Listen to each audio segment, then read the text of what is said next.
while coaching at Saybrook.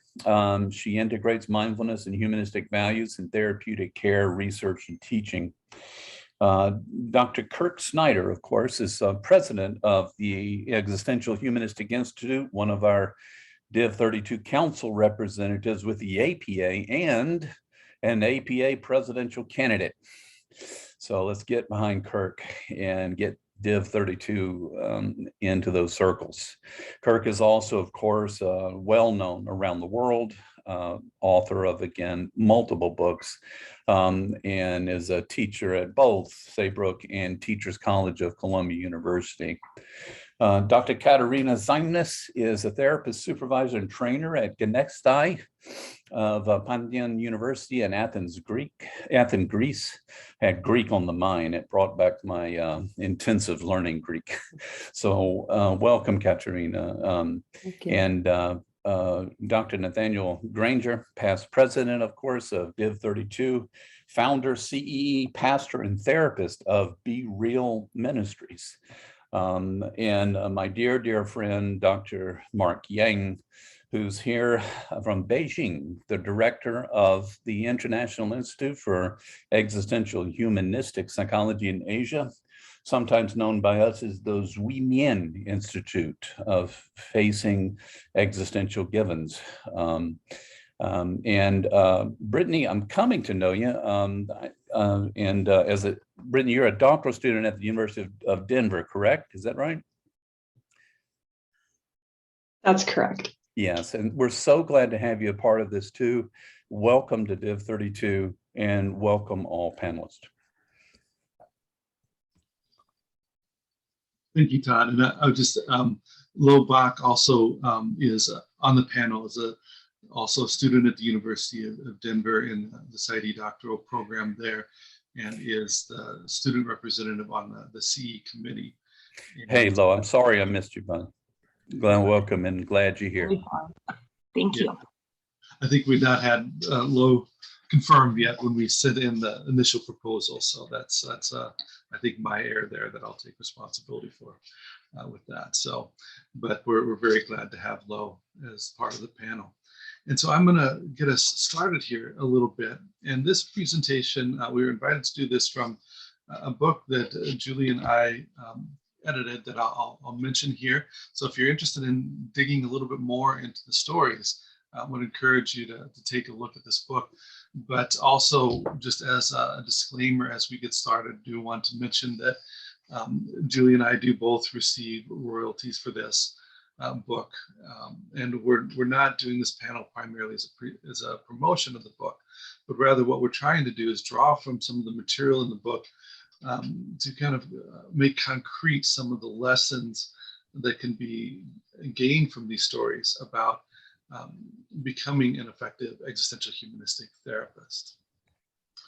So I thought I'd share just a little bit about how the book came about. It came about through quite a few conversations over the years, particularly with Kirk, Ed Mendowitz, Mark Yang.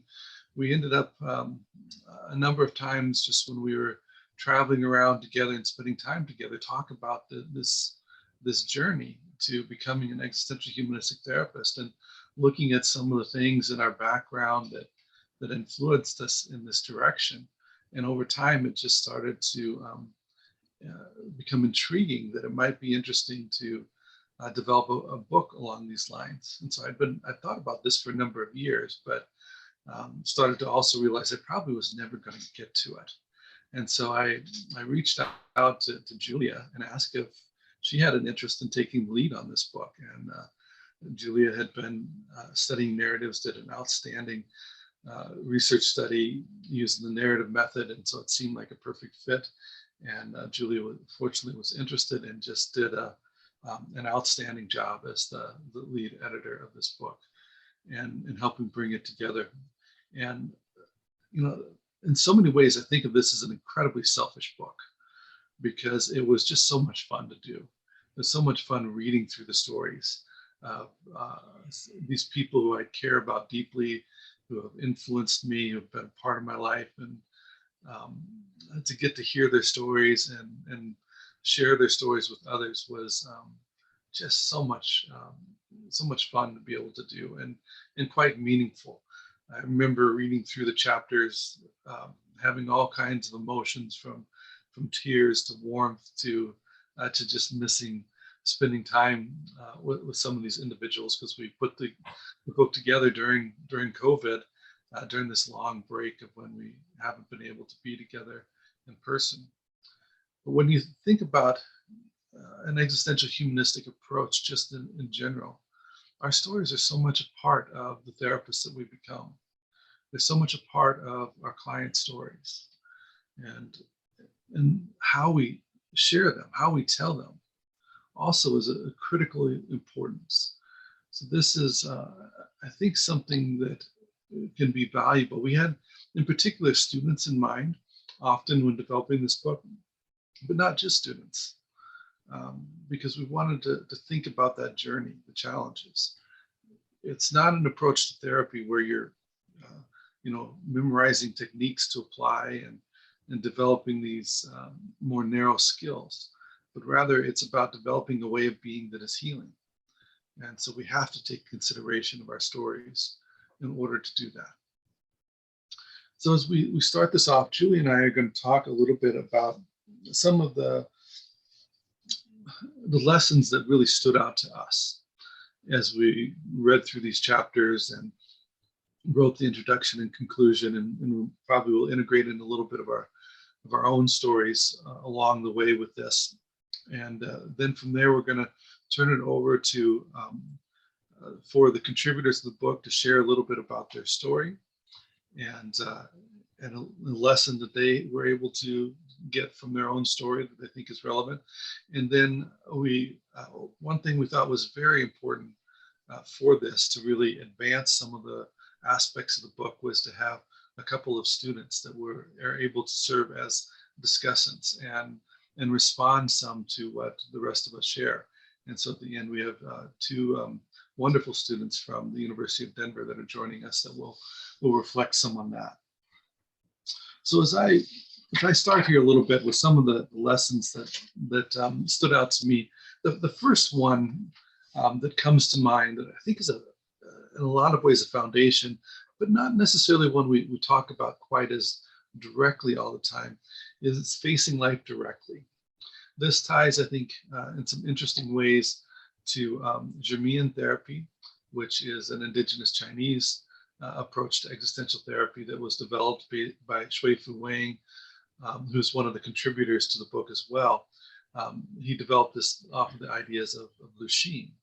And the literal translation of Zymnis is face-to-face, or to face directly. There's not Shui-Fu will say there's not a real exact translation of this, but that's the best translation that really can get to with it. And listening to Shui-Fu talk about this over the years, it started to sink into me a little bit, just the richness of this concept and how it fit with a lot of the things that drew me early to existential psychology.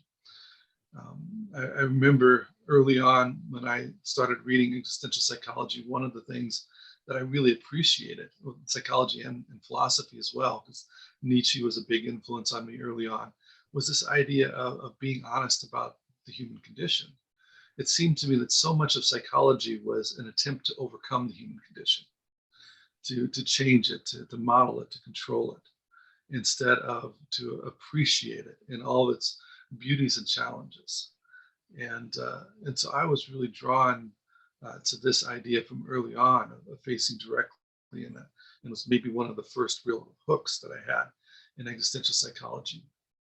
But this idea of Zymnis therapy can be looked at facing life directly, facing the world directly, reality directly, at facing ourselves directly, kind of that authenticity piece of being clear of who we are, our values, and what has influenced us. And then facing others directly, that genuineness piece, that relational piece. So it's a really rich term, but it is focused on this being honest about the human condition all of the way. So reading through the stories, I thought there were many things that really came out relevant to this, that a lot of the contributors talked about the different challenges they had. For several, this was facing death in different ways through people that they cared about dying while they were young, and how this influenced a lot of them. There's also a theme that can also see of alienation. And this can be alienation from a cultural perspective, of being othered, being seen as different, or other ways of feeling alienated, not part of the group. And being, I think some of these difficult experiences and the loneliness that often accompanies this provided for many a fertile ground to be able to develop an appreciation for facing life directly, but even more than that, an ability to stay with it. You know, this is one of the things that in supervision over the years I've always really noticed, is that it often, when we get to some of those difficult places, the temptation, particularly early on, is want to kind of pull people back from these dark spaces and help them to feel better. And but in this approach, we value being able to be there with clients in that struggle. And even think of a client recently that really talked about his own feelings of really being alienated and isolated because of the people that he cared about the most weren't willing to be with him in those difficult places. And this really had a negative impact on him. So that willingness to go there, I think, is critical and really develops from our stories. A second thing I would touch on that I think often flows from this is empathy. I've said for a number of years that I don't want to ever refer a client to a therapist who has never engaged their own suffering. This seems to me to be often a dangerous thing. While certainly there may be some therapists that have developed some helpful skills without this, being able to be with our own suffering also allows us to be with other people's suffering in a different way, to develop some of this empathy. The individuals that contributed to this book, I know from knowing them how empathetic these individuals are.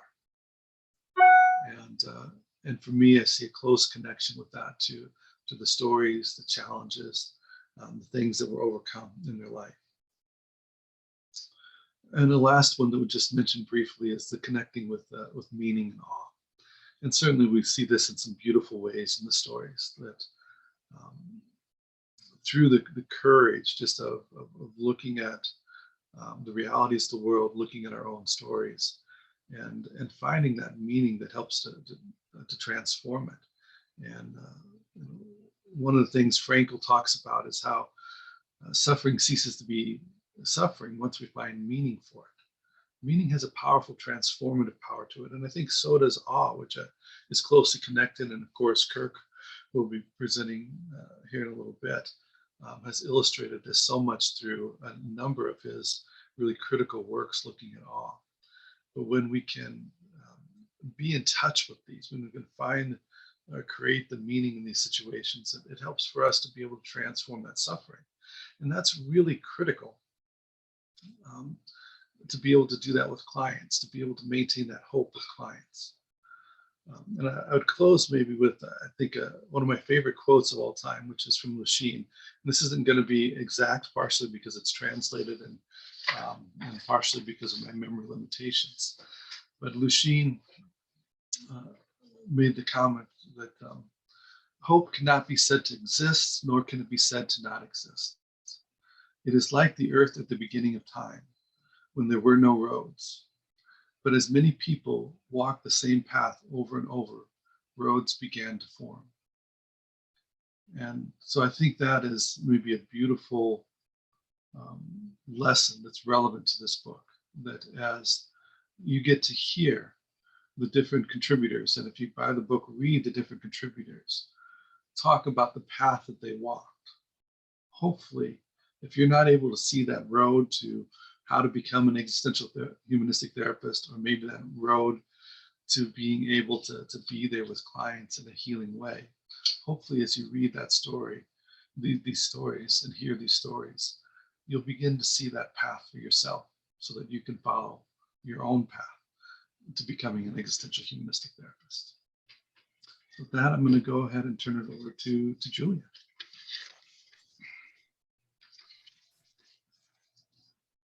Hello. My portion is really about narrative and why and how that fit. Why this project is different from just writing an academic paper about how to become any kind of therapist. So I invite you to take a moment as we get into this and also our portions where we're really actively sharing stories, and just drop in to your own presence. Taking a moment to feel the breath in the body.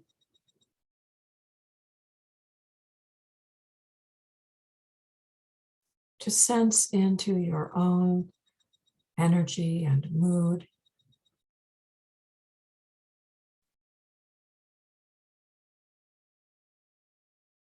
To know better the place that you're listening from.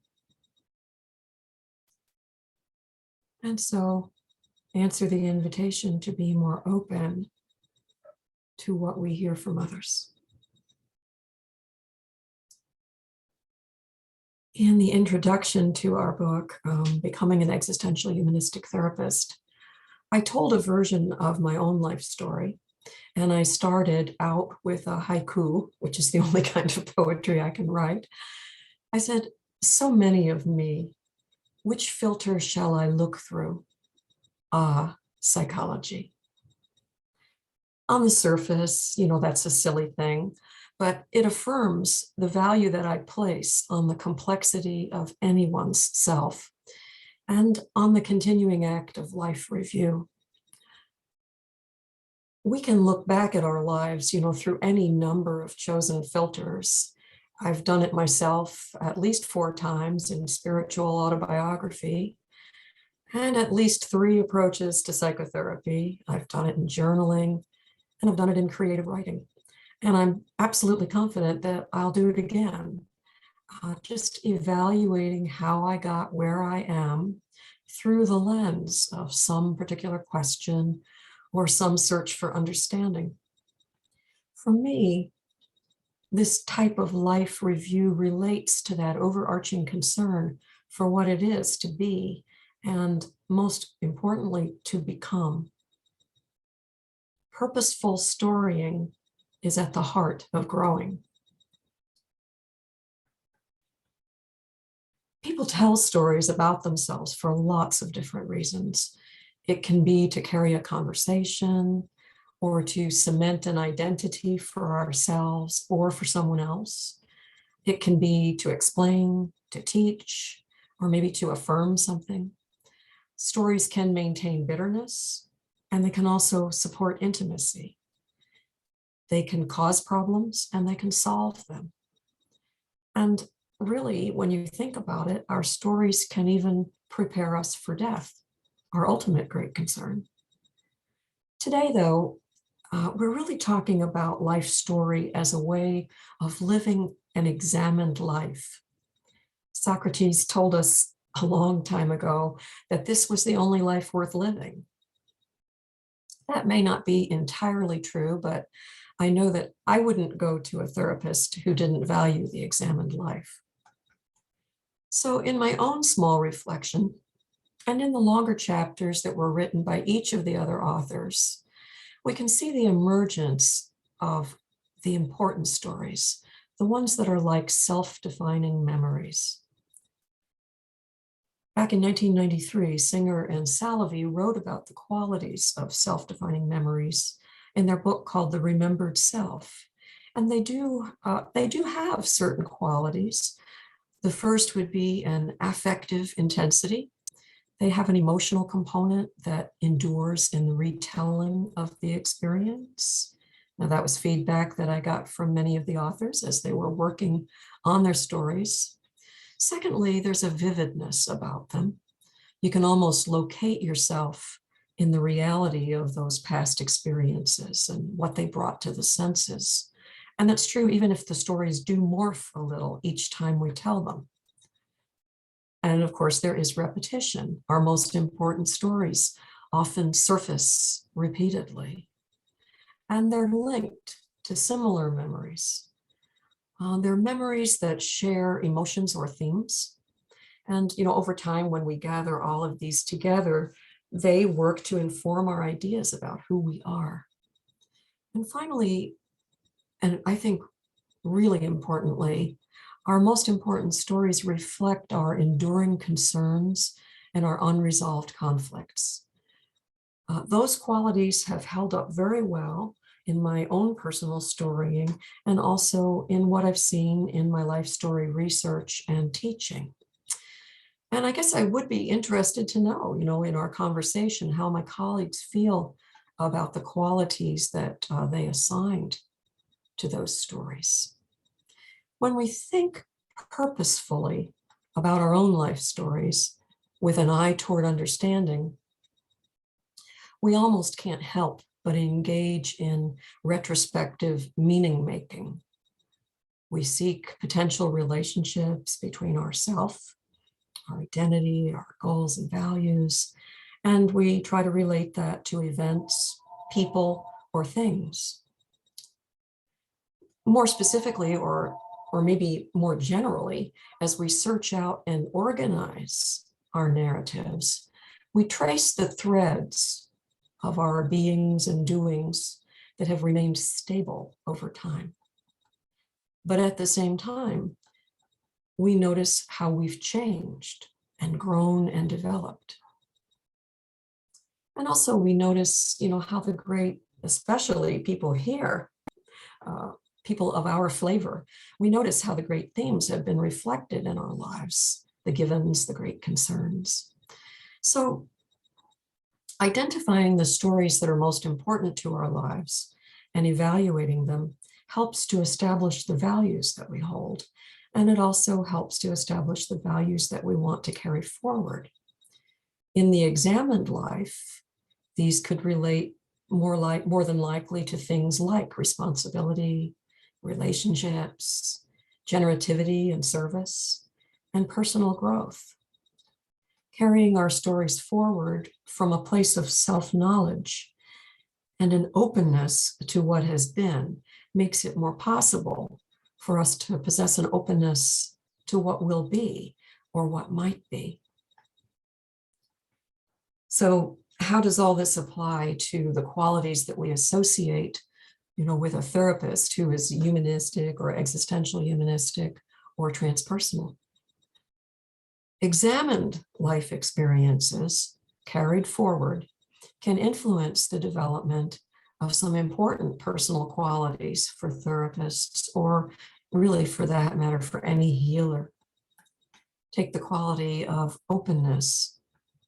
Knowing our own stories relates to doing the work, the self-study that is so often recommended for people who do psychotherapy or coaching or any type of healing. As we open up in empathy and compassion to the elements and qualities of our own histories, we can become more open and non-judging about the stories of others. And we might better know how to listen for the characteristics of a client's story. For example, is the story stuck? Is it mired in repetitious thoughts or bitterness? Or is the story still moving, still alive, even if it hasn't reached its full clarity or cohesion? So the process of narrating our own stories can make us more sensitive to the meaning-making processes that are involved in the stories of another person. Just a few examples of the meaning-making processes that I'm talking about. We draw self-event connections. This is our way of linking our remembered experiences to our self-concepts or our goals. Or sometimes we hear people make reappraisals, where they're modifying the meaning of a past event to make it congruent with what we know now. we run into positive processing. We hope we run into positive processing, where we're able to see the good or the positive results that have eventually come from our difficulty or our suffering. And one of my favorites, it's maybe a little more subtle or not, is counterfactual thinking. This is when we reflect about what might have been if things had turned out differently. And we kind of have a sense that this is the way it was meant to be. We've landed where we were meant to land. I think this was beautifully reflected in Mark's personal story.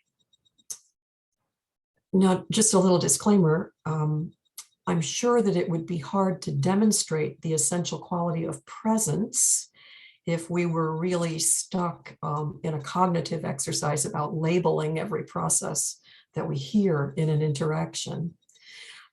So I'm not really recommending that. But as we come to the encounter, which is filled with stories, we hold all that we know about theory and frameworks in the background. And that I highly recommend that include narrative theory. So I would just say that purposefully experiencing our own ways of making meaning can invite those concepts into our fabric. We don't have to know them cognitively. We can integrate them into our personal fabric so that they really are part of the background. And that does relate to presence. Knowing our own experiences intimately can influence the quality of our presence with others. If we come to the interaction with our own material fairly digested, we can be there more fully. We're not so reactive or triggered, and so we're able to hold the space for people who need it.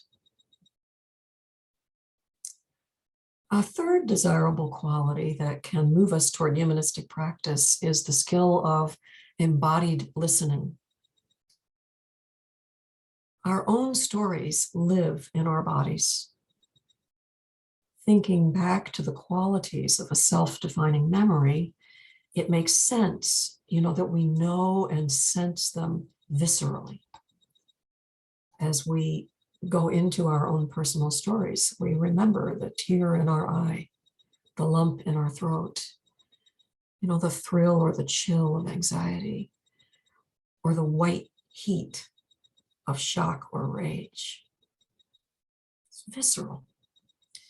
All experiences received in the body in some way, no matter how subtle, no matter how far it's flying under the radar. So tuning in to the embodied experience of working with our own stories gives us the opportunity to develop a sensitivity to the range of subjective experience that can be stimulated as people surface and rehearse their important memories. And in turn, we can begin to recognize the same bodily experiences in ourselves as we hear the story of others in the living moment.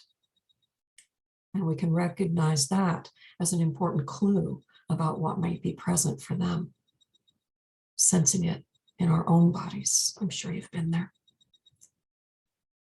So by definition, everyone here is probably already a fan of subjective experience and the value of experiential learning.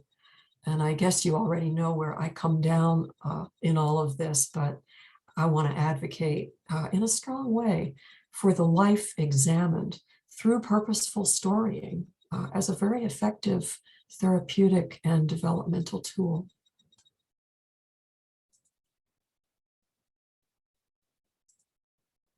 And so I'll turn it back over to Louis, and he can guide us through the rest of our sharing. Thank you, Julia. That was really lovely. So we're going to go through the contributors, and I did want to just mention briefly that Lisa Xochitl Vallejos was going to be also joining us, but she had something that that came up last minute. So we'll go through the different presenters here, and you have each 6 to 7 minutes to share a little bit about your story.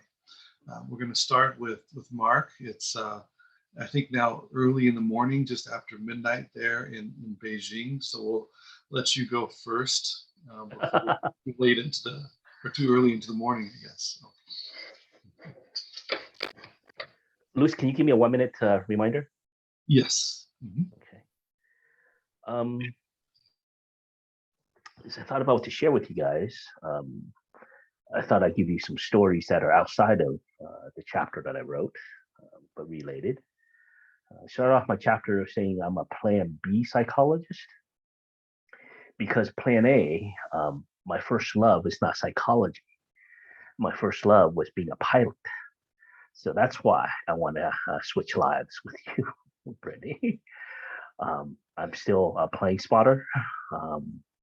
Still have fantasies of flying around the world. But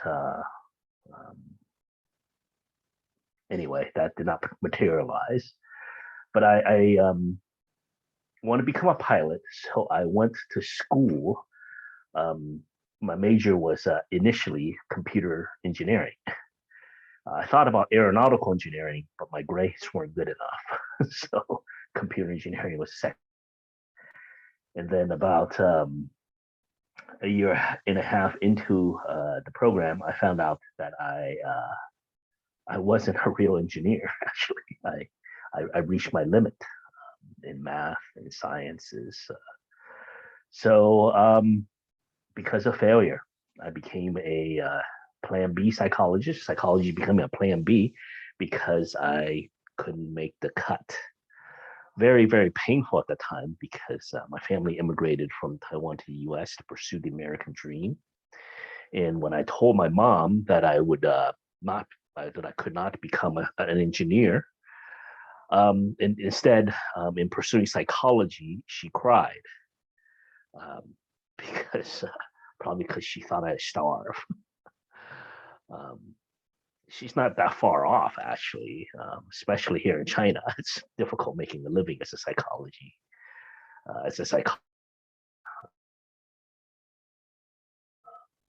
So that's the first failure. But eventually I went on to study psychology and got into graduate school and got my doctorate. And then we came the pinnacle, if you will, is getting licensed as a psychologist. I don't know if you guys remember the process. It was mid-90s. We still had an oral exam back then, and it was hellish. I passed the EPPP without any problems, but it was an oral exam that gave me a lot of trouble because it was a very stilted process and had nothing to do, in my opinion, with how therapy is actually practiced. So I took me 3 tries to finally pass. And then what was my reward for passing, getting my license? You know, the pinnacle is I got fired from my job. University Counseling Center, San Diego State University. It was San Diego, dream place to be, difficult place to get in. First time ever I was ever fired from a job. I consider myself very, very responsible, a hard worker, but that's a different story. But I was fired. My tenure, I was on the tenure track, and my tenure was not granted. So I was adrift. I was very painful, very kind of shaming, actually.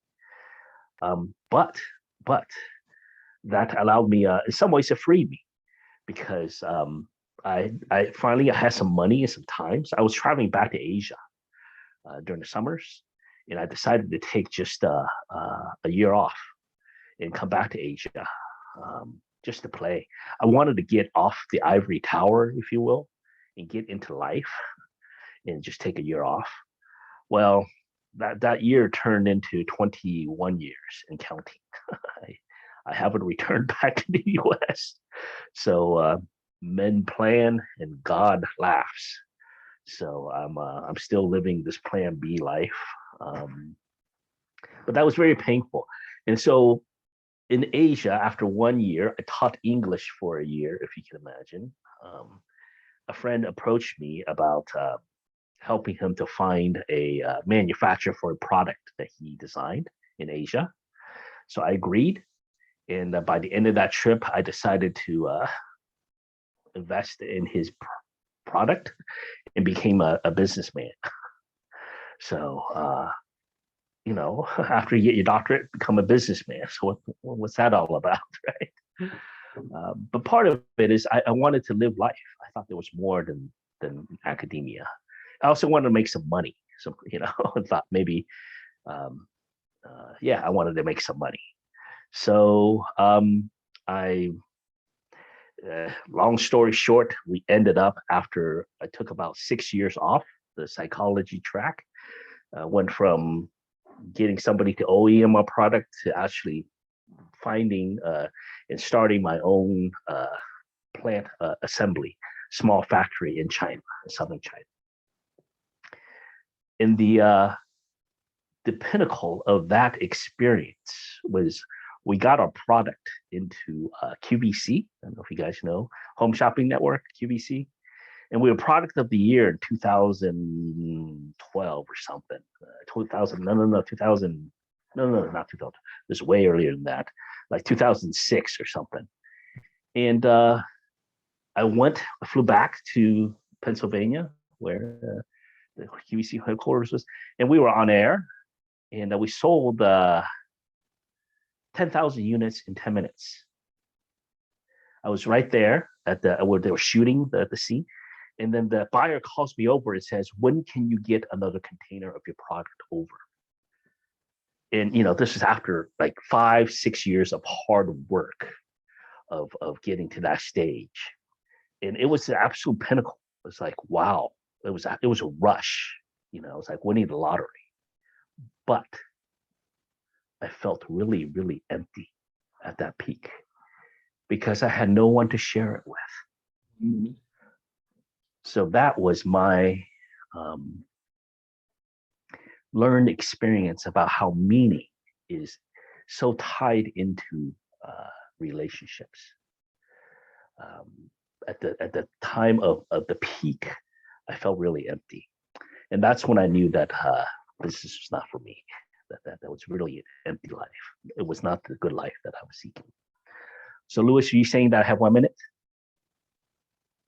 Okay. Yes, okay. And then, so that got me back into psychology, eventually became a director of clinical training into a PsyD program in Hong Kong, and eventually back to psychology. So what I want to say is it was really, that life is this really learning experientially that life and death are interconnected. That really, I'm in the process of becoming an existential humanistic psychologist because of the failures in my life. And in some ways, I'm grateful for them, but I don't think I want to go through them again. It was very painful, but they very much made me who I am. And without them, I don't think I'd be as an empathic person as I can be.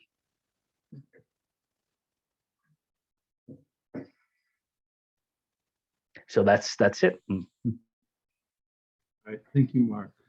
And Katerina, we have you up next. Okay, thank you, Mark. That was a good way of inviting me.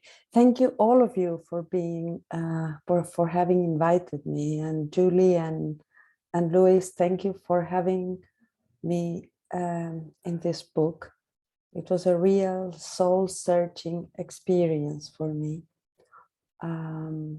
which still has its influence. As you were talking, I was just rewriting what I want to share with you now.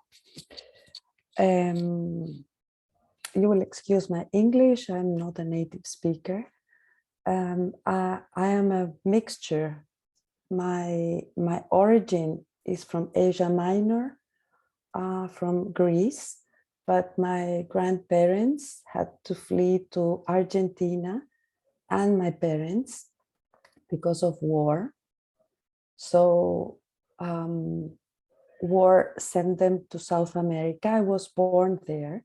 I'm Argentinian, and I lived in Buenos Aires until I was 23. The point with psychology is that becoming a therapist is what I always wanted to do. I went to an Irish school in Argentina, and social work and helping others was part of my education. But at the time I was to become a student, situation in Argentina was very tough. There was a dictatorship, and I was a very active young woman with very deep social conscience. And my parents were much afraid of the strong methods that dictators used to have with people that were engaged in humanistic activities, let's say.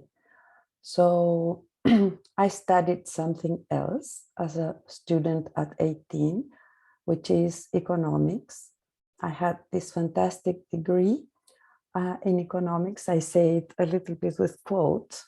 I don't like numbers. I don't want to check what is wrong. I want to see what is good in societies and in organizations.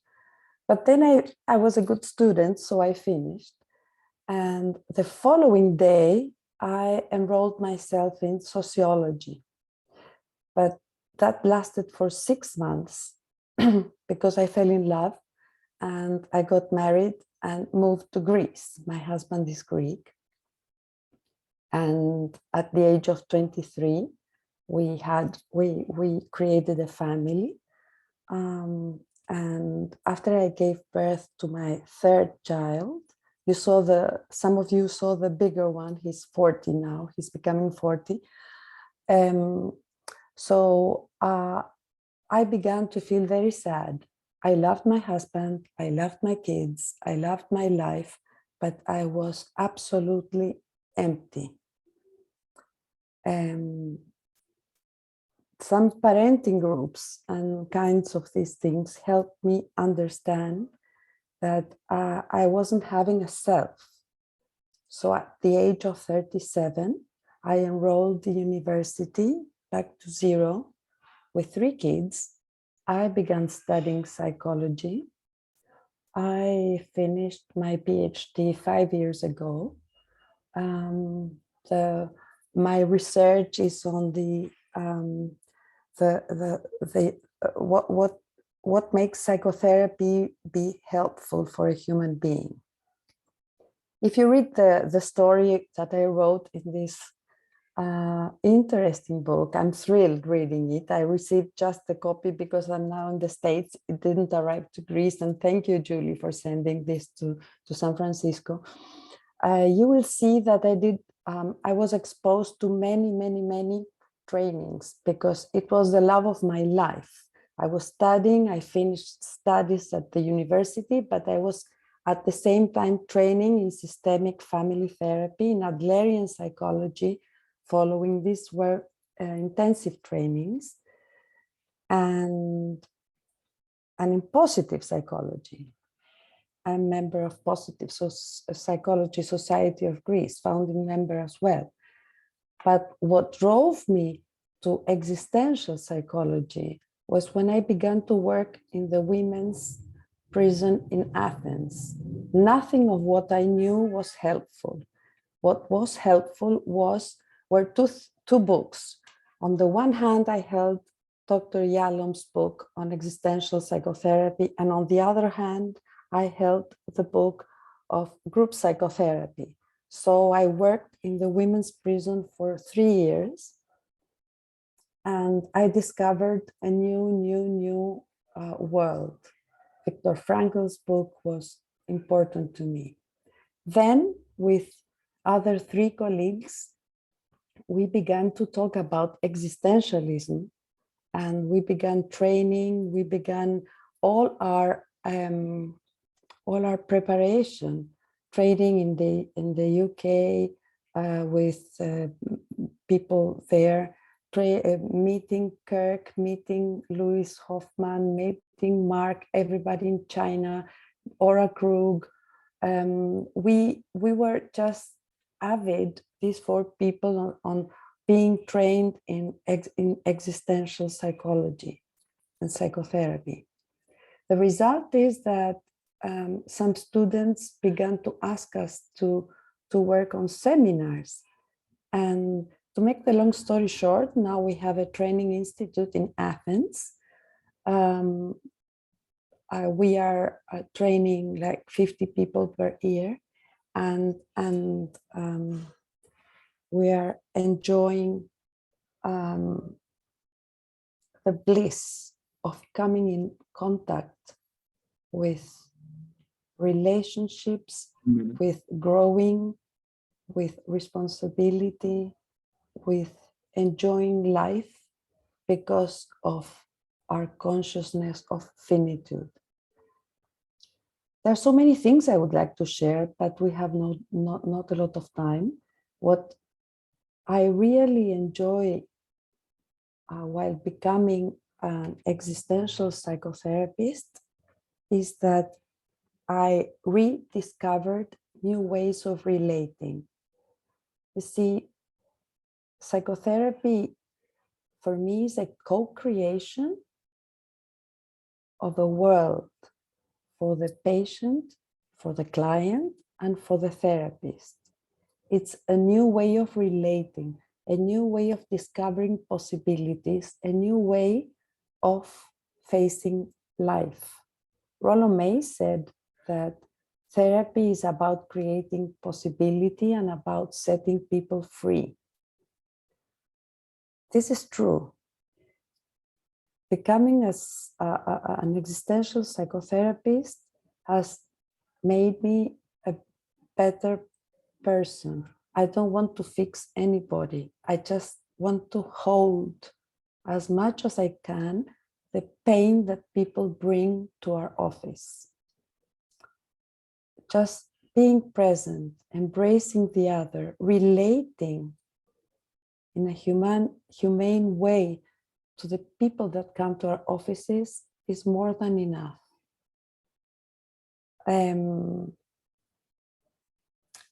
I would like to share with new psychotherapists or the new upcoming psychotherapists that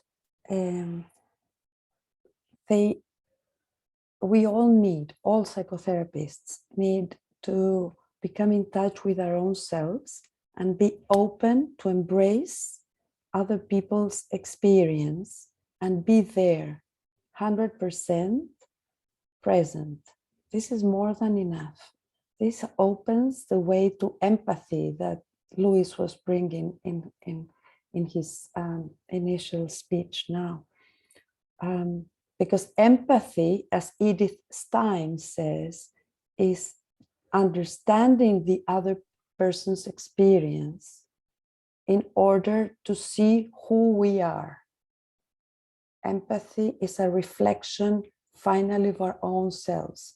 By understanding, and when I mean understanding, what I mean is just understanding with my body, with my heart, with my feelings, not just with cognition. Embracing the other, and in a way, understanding who I am by embracing the other. We need to move on here, Katerina. So, sorry? we do need to move on. We're a little over the 7 minutes here, so. Yeah, now it's the 1 minute, huh? Yes. Actually, we're a little past that, but. Okay, yeah. So what I want to say is a big, big thank you to Julia and Louis. This book was a joy reading it, and thank you all for sharing this. Thank you. Mm-hmm. Thank you, Katerina. That was really lovely. All right, and Nathaniel, you're up.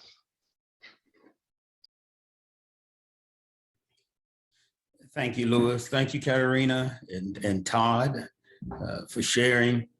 In yesterday in Dr. Dubose's presidential address, there was an implied charge to the guardians of the intangibles to move beyond the tangible. In that place, what I get from his address is somewhere out there on the road. And many of us are drawn to paths of least resistance, never questioning the meanings of life's pitfalls and potholes, detours, and accidents along this proverbial highway. Often finding oneself at an impasse when confronted with a fork in the road, we would rather turn back to less optimal conditions and contend with the knife at our backs that had been intensely nudging us all along than to venture blindly down any of the less traveled roads afforded by the fork. And although some will contemplate going left or right, the road leading to becoming an existential psychologist or an existential psychotherapist is the road most often not chosen at all. It is not the road on which one sets out to travel, and that there are no signs, no painted lines, no apparent lights, and for the most part, no rules. This road is not smooth with the pavement of absolutes and indisputable theorems, and instead of asphalt, you will find dirt, gravel, mud, and many hard rocks. Nevertheless, this road, though mostly unassuming, is not far from one's chosen path. In fact, it runs parallel to the road we are already on, much like the service road next to the interstate highway. We rarely notice this road and let alone choose it, but rather when the paved road with all of its directional signs and its painted straight lines dividing the lanes no longer serves us. The road of existentialism chooses us, beckoning a search for meaning in the meaningless, albeit most will stay on the current road, infinitely stuck in traffic. But the service road, as it were, calls out only to those less fearful or those who implore the courage to take it. A quote by Albert Camus, I rebel, therefore I exist. When considering the journey to becoming an existential psychotherapist, I must surmise that a great deal of the decision-making tongue-in-cheek process was out of a desire to resist authority, control, and/or convention. I would speculate that rebelliousness coerced me to jump off the interstate onto the service road. Many of us were existentialists before we knew we were existentialists. We rebelled against convention. From the time I was born, I rebelled, not in a moral sense or an anarchic sense, but rather one of not wholly ascribing to the beliefs of others about the world, human behavior in general, me specifically, and notwithstanding the manifestation of God. Born several weeks early into this world to teenage parents and weighing only 2 pounds, 13 ounces, the obstetrician looked at my parents and with a pitiful grimace shook his head to indicate the inevitability of my demise. I was placed in neonatal intensive care and would spend the first 3 months of life in the hospital. Back in the 60s, preemies did not survive. The experts said no. However, something inside my nature would rebel against that notion. Something inside of me would say yes, despite having to do it against insurmountable odds, I would survive. Something beyond my infantile reasoning, and yet always even primordially in my psyche. Afterwards, I came home equipped to face poverty, alcoholism, child molestation, drug addictions, and many other perils associated with ghetto USA. The wine put in my baby bottle so I could go to sleep would predispose me to a self-destructive life. At the age of 3, I was given shots of whiskey from my dad to put hair on my chest and to make me a man. My father would later give me marijuana and cocaine as a young teen. Nevertheless, the yearning to procure life outside of the ghetto, not so much the physical ghetto, but the mental one, persisted. At age 8, my parents had hung 2 psychedelic posters on the wall downstairs in our tiny house. These posters caused some embarrassment, as one titled Black Magic was a ripped, provocative man with a huge afro, and the other was a Black Magic woman, was a beautiful, shapely Black woman too, with a large afro and exposed breasts that were accentuated by the black light in the incense perfume room. I became obsessed with neither him nor her, but rather another psychedelic poster my dad had hanging between the 2. I would commit the words of that poster to memory. Besides the Color Me Brown coloring books my parents bought that depicted the beauty of Blackness to offset the whitewashed curriculum of the Chicago public school system, it was perhaps the first lyrical expressions to elucidate my existence. And I quote, "I do my thing and you do your thing. I am not in this world to live up to your expectations, and you are not in this world to live up to mine. You are you, and I am I. And if by chance we find each other, it's beautiful." Frederick S. Pearls. 1 minute left. 1 minute? Yeah. Oh my goodness. So, okay, let me do this here. So one of the 12 things revealed by Richards in the book Everyday Creativity was that human nature is androgynous. As a child, I remember having much angst and conforming to the predetermined gender roles. I found much enjoyment in playing house as I did racing my cars on the Hot Wheel track. I especially enjoyed making brownies on a cousin's easy bake oven. I didn't have any sisters, so I was very excited at the chance of visiting female relatives and friends. It was a welcome break from the everyday boy norms, as one might expect in a house of 2 brothers and a homophobic dad. One of the things as a child, I was always excited to go to my grandma's house. At my grandma's house, I can enter into this state of flow, and I felt safe, I felt loved. I didn't have to ascribe to masculine or feminine roles. I didn't have to be boy or girl or straight or gay. Realizing this existential freedom allowed me to embark upon a path transcendent of any of these polarizations. I most often felt this freedom at grandma's house. At grandma's house, I felt love, I felt safe, and most of all, I always felt loved, and I always felt safe, and most of all, I felt loved. There is no fear in love. According to the Bible, there's perfect love drives out all fear, because fear has to do with punishment. At grandma's house, I could play, explore, create without the fear of punishment. At grandma's house, her loving me unconditionally allowed space and freedom. In his book, The Polarized Mind, Why Is It Killing Us and What Can We Do About It?, Schneider proposes that polarizations begins with fear, and extreme polarization begins with extreme fear. Fear is the impediment of creativity. It precludes flow. And as a child, my greatest fear was that of not being a boy, or even worse, being labeled something other. But at grandma's house, I was free to be either, or better yet, neither.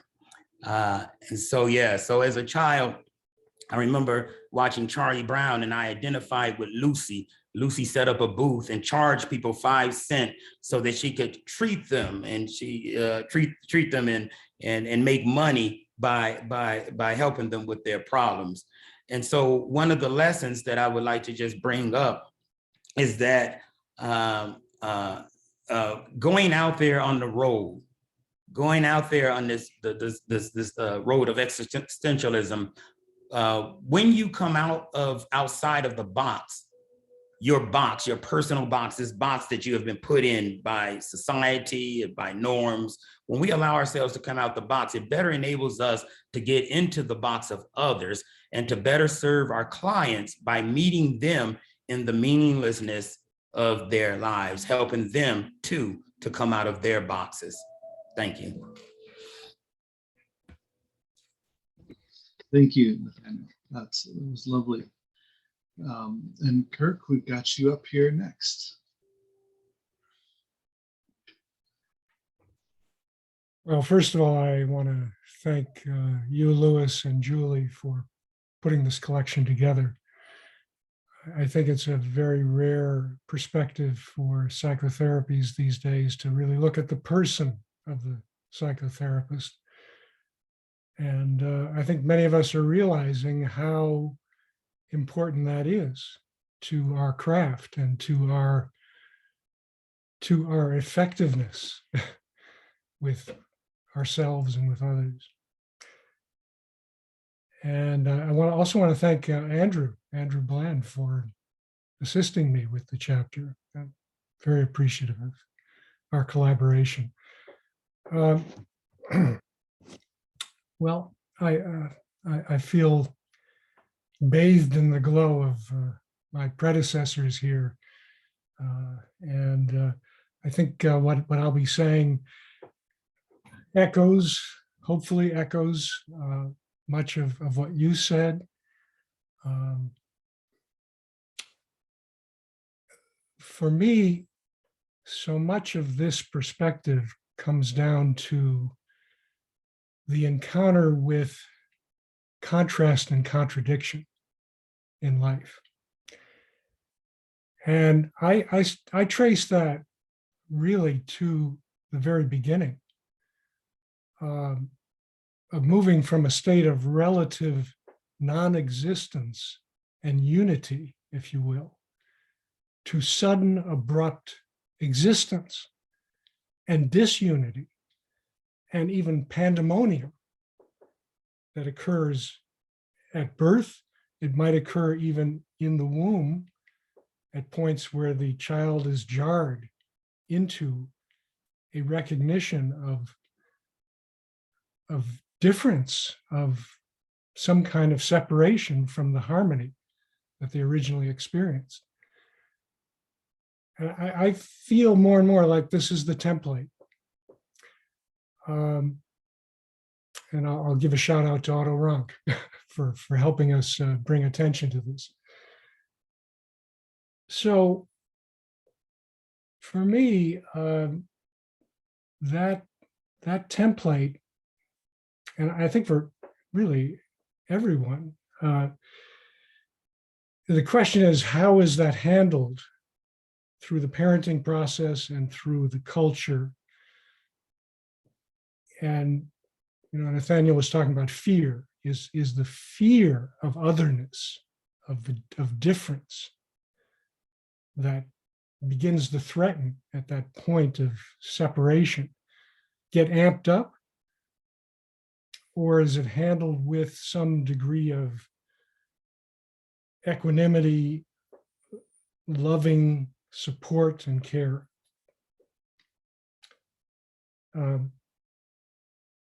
I came into the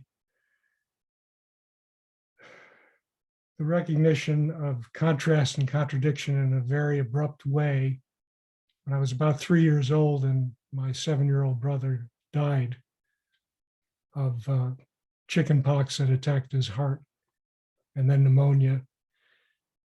And the radical shift between the time before he died and the time after, in terms of my relationship to my parents, to my world.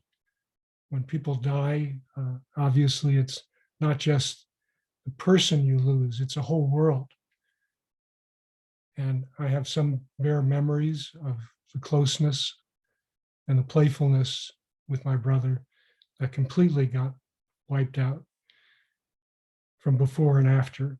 And the way my parents were with me naturally changed radically.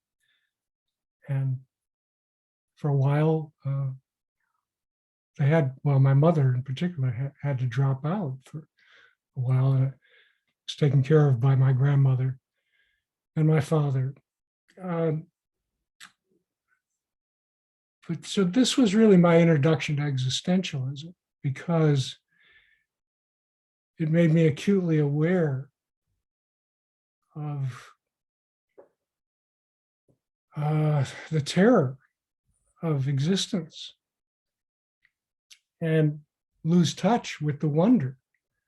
And this is where I disagree with Ronk. He talks about the trauma of birth. I call it the drama of birth, because I think there are elements of wonder in the birth process as well as terror. And I certainly saw that in my son when he was born. I was right there with him delivering. But it's so easy to lose that wonder, especially when you're overwhelmed by fears, by traumas. Could be personal or collective. And so a lot of what I learned at that point was through the insights of my parents, and my mother especially, who went into psychoanalysis, was that one could begin to face the overwhelm and work with it. And I did this at a very young age. I was very fortunate in that way with a psychoanalyst. And also my dad was a humanistic educator. So I was surrounded by Carl Rogers, Rollo May, Maslow as a kid, and my dad's philosophy, humanistic philosophy, which was to support the struggle with these big issues that came up around life and death, and what it means to be alive, what it could mean to be fully alive, and to be able to work with the paradox of being so vulnerable and yet able to transcend. Anyway, I realize, so I have about a minute, Louis. Okay, so to cut to the chase, I think this experience of contrast and contradiction is so vital to becoming not just an EH therapist, a depth experiential therapist, because it helps you as the therapist to deal with the otherness in yourself, which then provides a staging ground for you to offer that range to your client and the otherness of the client.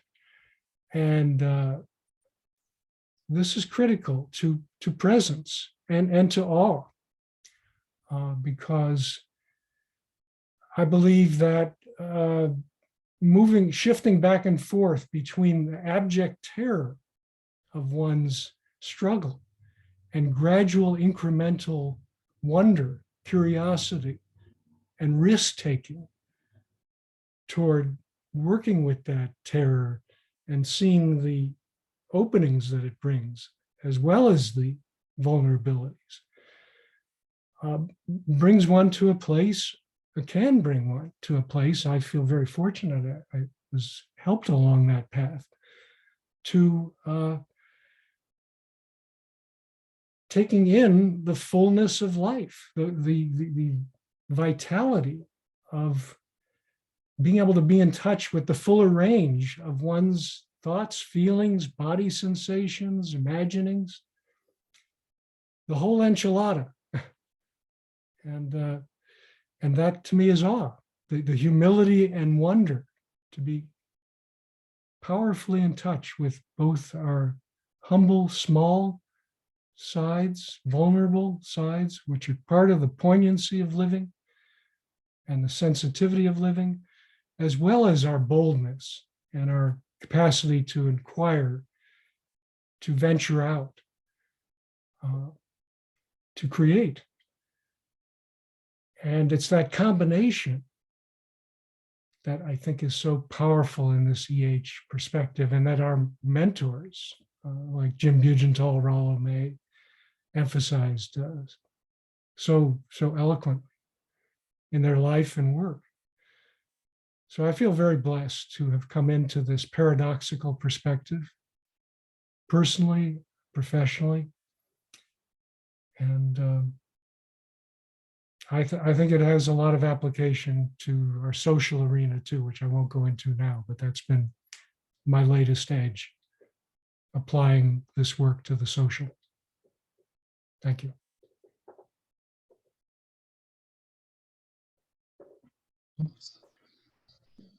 Thank you, Kirk. That was wonderful. And now we're going to transition to our two student discussants to have some time to them to reflect on this discussion. And Brittany, you're up first. Hi, everyone. I'm so honored and excited to be a part of this today. I'm Brittany Varisco. I'm a third-year student at the University of Denver PsyD program. And I came to learn about existential humanistic psychology in Dr. Hoffman's class about 2 years ago. And what I found just as a very new, very novice, both student therapist and, growing existential humanistic practitioner, trying on all the different types of theoretical approaches and orientations that are thrown at you in graduate school, seeing what fits, what doesn't. It's enough to make your head spin on any given day. And I found, after listening to everyone speaking in this forum and reading the book as well, that it was far more likely that existential humanistic psychology was trying me on my entire life. And there's this unique warmth, compassion, love, humility, and humanity that I experience as a student just starting out in this field that I have not encountered. And it's not the book knowledge, it's the felt knowledge, the experience that has moved me into this field. And to kind of point out some things that resonated with me from the other amazing speakers. I wish this was like hours long so I could listen to everyone. We could stay here all day, but I know we can't. But I was really struck by Dr. Yang and Dr. Zymnis' discussion about like the emptiness and this isolation, the feeling of alienation. And I believe, like most of my life, I've tried to fit in. I've done a really good job at standing on the fringe of a lot of different arenas, but never fully fitting in, which is giving me the sense of both belonging everywhere and nowhere at the same time. And as Dr. Yang alluded to, I joined the Air Force and eventually became a pilot, trying to seek this connectedness and also this part of trying to prove my worth. And so I took this journey in the Air Force, being a C-17 pilot, so that's cargo pilot and humanitarian missions and medical evacuations. And it was climbing a mountain of trying to prove my worth and trying to be number one and the best and all of these stories. And in 2012, my world got rocked and shocked by my dad's diagnosis of terminal cancer. And then 7 months later from that, his passing. And I was still a pilot on active duty. And as Dr. Schneider said, it was this realization, this jolting and jarring experience for me that actually reconnected me with myself and emotions that I had kind of tucked away all these years flying and compartmentalizing. And I actually slipped back into that place when we were reflecting earlier, and there's this feeling of being so alive, even in this like earth-shaking grief. And I felt so clear. And it made me start asking a lot of questions about what it means or what it is to have a good life or a good death. walking that journey with my dad, and going back to Air Force service after his passing, like nothing felt the same. And there was this pull that this wasn't the end all be all. It felt empty after all of my years trying to summit a mountain that just didn't have anything at the top of it. And I took I think leap of faith is too graceful. It was a fall of faith, or a trust fall off a cliff.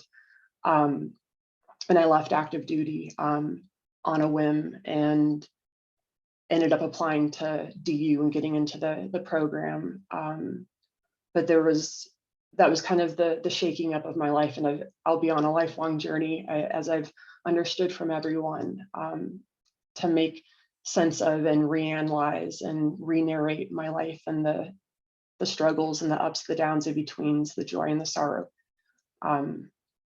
But that's kind of how I ended up in this place. And so much, I wanted to talk about so much of what everyone said, and the creativity piece was something that ignited in me again. I had been out of touch with that since my military service, telling myself that, being tough and being, combat ready meant that I couldn't be in touch with my soft and tender sides. And it's been this beautiful wildfire of reconnecting with poetry and with literature and music, and finding that is not just okay and allowed in existential humanistic, the world here, but it's welcomed. And that was one of my comments to Dr. Hoffman. I'm like, oh, we can do that. Yes, we can. And it's just this powerful freedom that I feel, and I'm just excited about my growth for the rest of my lifetime in this field. Thank you very much for letting me be here. Thank you, Brittany. Lovely to have you as part of this. And Lo, great, we got the video figured out. So yeah, it's my phone, which is why there's this angle, but it had to be something while I'm at least speaking. Hello, everyone. I'm very happy to be here as well. I'm Lo. I'm a 5th year at the University of Denver, same program as Brittany, mom of 3, just a whole smorgasbord of characteristics. The book was also fun to read. I remember someone said it was fun to write. It was fun to read. I loved it all. I really resonated with Dr. G's story because it was the most like my own, beating the odds because it was meant to be, even with toxic, chaotic, abusive atmospheres, rebel because there's no other way. And honestly, to exist as I was, as I am, was to rebel against what everyone thought I should be, or who they thought I should be. Ignore any blocking out because of text message. Let me put it on Do Not Disturb. 1 second, I'm super sorry. This was not the plan. Okay, there we go. So I also agree with some of the things that he said with it's a road that chooses us. And that's most definitely how I feel about it. Some of my guides were ADHD, AKA giftedness, and a very strong need, to have an understanding of why things were happening to me. But it also helped me grasp the idea that if I could hold on long enough, there was more. And so I feel like this is just, it's innate for me to kind of use this approach. It helps us understand ourselves outside of intellectualizing ourselves. It's quieting the thoughts and allowing ourselves to explore and discover, our existential dreams, fears, anxieties, etc. And it facilitates what I call, when I say it with my clients, the brain-body connection, and understanding human limitations, which then honestly helps people develop reasonable expectations that they can actually meet. So currently I work, my favorite job ever, I work with first responders and crime victims. And one of the things that I see a lot is that people have intellectualized themselves to the point that they thought they wanted to be. And someone was saying, you guys were saying this earlier, and they realized something is missing, and it is existential humanistic characteristics and qualities that help us understand and help them understand how it is they have achieved everything they thought they wanted and still feel empty. It's helping people understand who they are in their bones, and it gets hard when there's so much noise, which the world is noise. Sometimes I say we're two entities, like two people. We are who we think we are, and then we are who we are. And when we know both of those sides, then we can compromise and make decisions we feel good about. Another thing about this approach I love is that it emphasizes the importance of just being odd at like what you see in the world. Like there's a bird, there's a tree. Now, when I was a kid, it annoyed everybody, right? Like, oh my gosh, that's so cool. But as an adult, it's actually a really good quality to have because it actually extends your life and you can be grateful for the little things. And then Brittany, my sweet friend, I was listening to you speak about grief, which is something I encounter a lot. And another reason I love this approach is because it allows us to be human in our grief. As a human, there aren't stages really. I mean, we go through things and we might grieve the rest of our lives. We might have, we have to integrate it and, all of these things. So what I love about existential humanistic is the humanistic part of it. And yeah, I don't know what the time is. Yeah, there's a little bit of time if you have some more, but otherwise it's fine to wrap up. So, I mean, I can always go on and on and on. Well, since I do have one more second, I will say that it's really helped me personally as a mom in my life, just kind of understanding, one life to live. Things aren't that big of a deal. My kids are who they are. I consider them each a universe. They really are their own universe. And it helps me not take things personally, I guess. I know things happen to me, but it's not because I'm a bad person. It's because things happen. So it's an approach that I use in my own life. And also, yes, I always wanted to be a psychologist, even against my mom's will. And I did try to go to school to be a nurse like she wanted me to do, and I couldn't do it. It was always home for me because I love helping people. I love people figuring out what it is they need to live their best life. Because if people are living their best life, then I can also live my best life safely.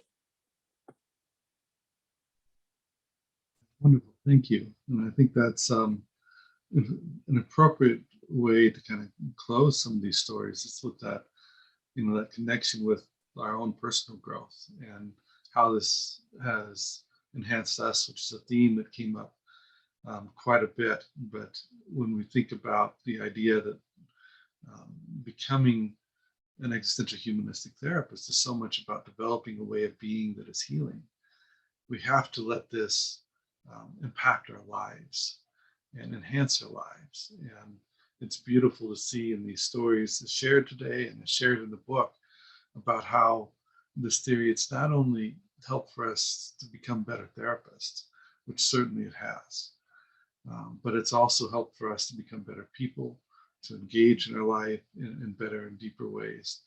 And I think that connection, that we're all on this same awe-striking path, awe-striking journey, is so much of what it's all about. So we appreciate everyone coming, and we didn't.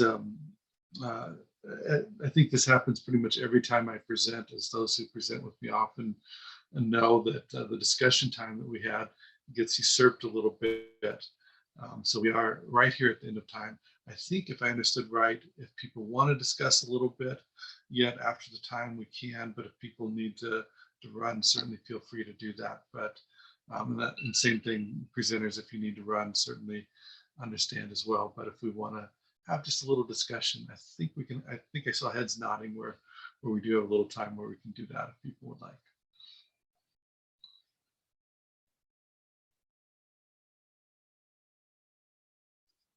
If there's any questions or just general reflections, otherwise we can wrap up too.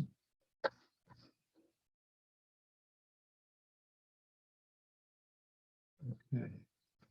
Well, I think we can just go ahead and wrap up then. So again, thank you. And if you're interested, again, remember that the book is available. You can get it through the publisher, University Professors Press, or Amazon, Barnes and Noble, other places as well. And Julia also will be giving a keynote address on this at a conference at the end of April 30th, May 1st, an Advancing Existential Humanistic Therapy Conference. You can find a little bit more about it, either the University Professors Press Facebook page or the Rocky Mountain Humanistic Counseling and Psychological Association Facebook page, or either of their websites as well. So we appreciate you coming and listening to the stories. Thank you very much, and enjoy the rest of the conference.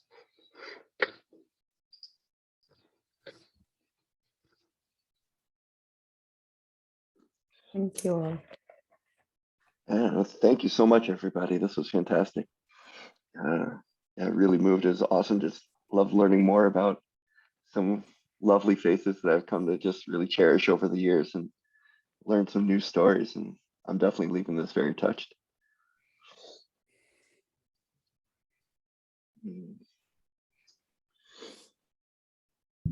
Everybody, it was a rich, wonderful conversation, and I'm proud to call you colleagues. Thank you, Beth. Appreciate that.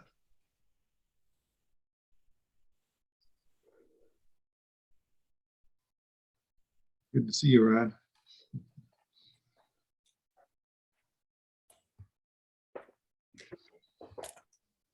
Take care, everyone.